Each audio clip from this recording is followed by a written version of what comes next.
السلام علیکم دوستو آپ کا میرے اس چینل پہ خوش آمدید ہے۔ میں امید کرتا ہوں آپ کو میری بنائی گئی ویڈیوز پسند آتی ہوں گی اور آپ اپنے قیمتی وقت میں سے آپ مجھے کچھ ٹائم دیتے ہوں گے۔ تو آج میں جس موضوع پہ بات کرنا چاہتا ہوں وہ ہے درود کی اہمیت اور فضیلت۔ تو میں کچھ چیزیں آپ کے ساتھ اپنے علم کے مطابق شیئر کروں گا، میں امید کرتا ہوں آپ کو پسند آئیں گی۔ تو آئیں بڑھتے ہیں آج کے موضوع کی طرف۔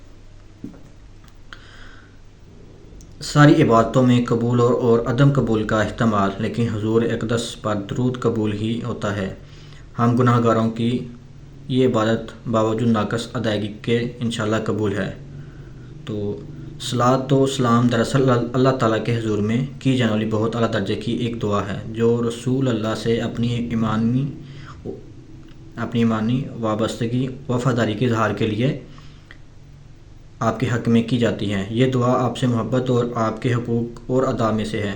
اس کا حکم خود اللہ تعالیٰ کی طرف سے قرآن پاک میں بڑے پیارے اور مؤثر انداز میں دیا گیا ہے۔ ارشاد باری تعالیٰ ہے، ان اللہ و ملائکاتہ یصلون علی النبی یا ایھا الذین آمنوا صلوا علیہ وسلموا تسلیما۔ بے شک اللہ تعالیٰ اور اس کے فرشتے رحمت بھیجتے ہیں اس پیغمبر پر، اے ایمان والو تم بھی آپ پر رحمت بھیجو خود اور خوب سلام بھیجا کرو۔ سورہ احزاب۔ صلاۃ و سلام کی اہمیت۔ تو حق تعالیٰ نے قرآن پاک میں بہت سے احکامات اور ارشاد فرمائے ہیں، بہت سے انبیاء کرام کی توصیفیں اور تعریفیں بھی فرمائیں، ان کے اعزاز و کرام میں بھی فرمائیں۔ حضرت آدم علیہ السلام کو پیدا فرمایا تو فرشتوں کو حکم دیا کہ ان کو سجدہ کیا جائے، لیکن کسی اعزاز و کرام میں یہ نہیں فرمایا کہ میں بھی یہ کام کرتا ہوں تم بھی کرو۔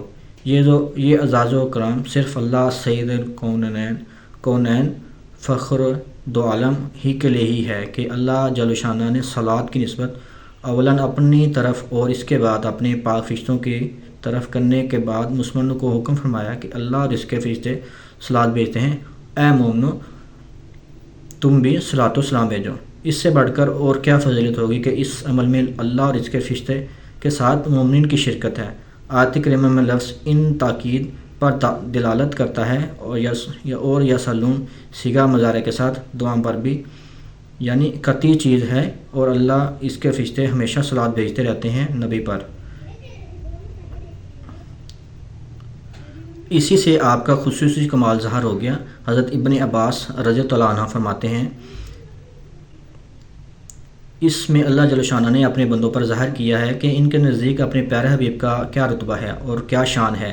اللہ جل شانہ اور ملائکہ مقربین ملا اعلیٰ میں آپ کیا ثنا کرتے ہیں۔ پھر ملا سفلی میں اسی درود کا حکم فرما دیا تاکہ عالم علوی سے عالم سفلی تک ہر جگہ آپ کی تعریف اور ثنا سے گونج اٹھے، اور زمین و آسمان کے درمیان ساری فضا محبوبیت اور رفعت شان نے محبوب سے معطر اور منور ہو جائے۔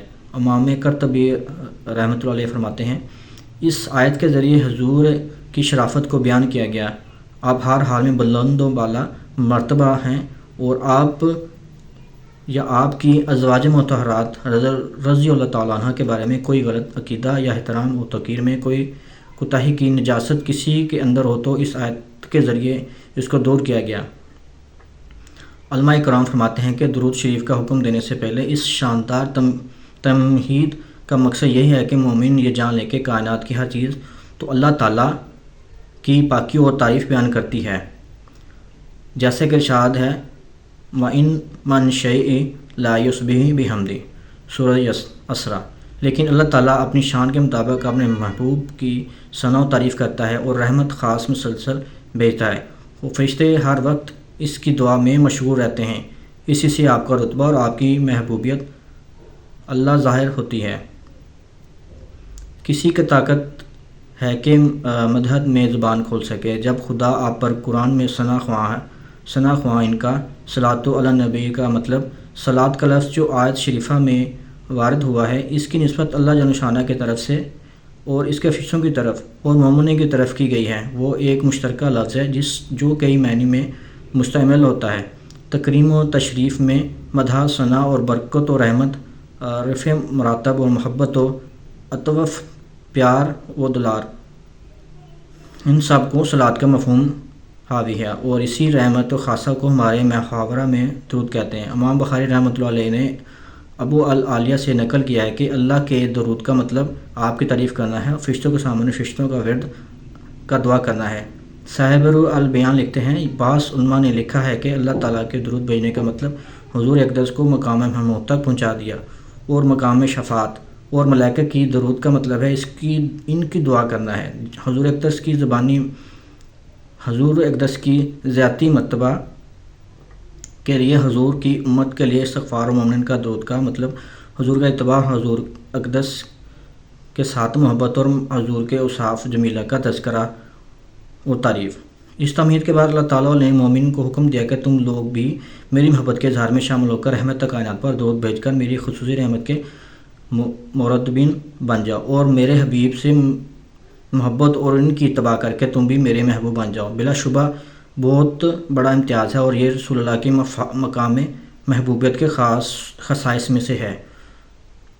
تو دوستو، ان ساری باتوں کا مقصد یہ ہے کہ ہمیں آپ صلی اللہ علیہ وسلم پر درود و سلام بھیجنا چاہیے، اور جس قدر ہم درود و سلام بھیجیں گے ہمارے لیے اتنا ہی بہتر ہے، کیونکہ درود کی جتنی بھی اہمیت، جتنے بھی فضائل بیان کی جائیں وہ کم ہیں، کیونکہ ایک جگہ ایک دفعہ یہ بھی فرمایا گیا کہ جو درود پڑھنا بھول گیا وہ جنت کا راستہ بھول گیا۔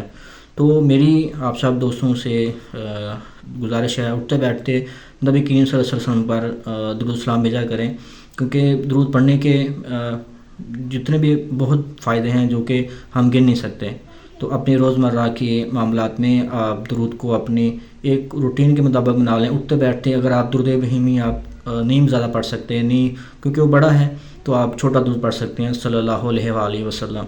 تو اس طرح آپ کا سلسلہ آپ کی زبان پر جو ہے درود و سلام کا جاری رہے گا، اور آپ کا درود پہنچتا جائے گا، کیونکہ جو ہے ایک جمعے کا ایک خاص دن ہے جس دن حضور پاک صلی اللہ علیہ وسلم پر درود بھیجنے کے زیادہ فائدے ہیں۔ حضور صلی اللہ علیہ وسلم اس کو درود کو خود سنتے ہیں۔